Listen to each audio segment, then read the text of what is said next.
ఏంటి, ఒక పిచ్చోడు నోబెల్ ప్రైజ్ గెలిచాడా? ఇది నమ్మడానికి మీ మనసు అంగీకరించట్లేదు కదా.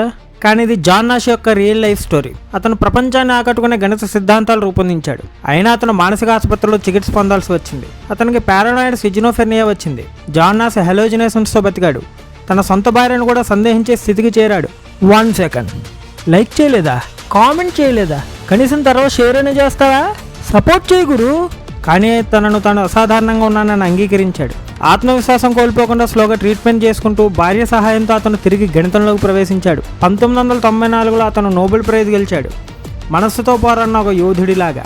జ్ఞానం కాదు, నమ్మకం మనల్ని బ్రతికిస్తోంది. దృఢ విశ్వాసం, ఆత్మసంకల్పం ఉంటే దేన్నైనా సాధించగలవని జాన్ నాష్ ఒక అద్భుత జీవిత గాథ మనకు తెలియజేస్తోంది. ఇలాంటి మరిన్ని ఎమోషనల్ ట్రాన్స్ఫర్మేషన్ కథల కోసం వెంటనే తెలుగు ఫ్యాక్ట్ పల్స్ని సబ్స్క్రైబ్ చేసుకోండి. That's it all today for guys. మరో నిజంతో మళ్ళీ కలుద్దాం. జై హింద్.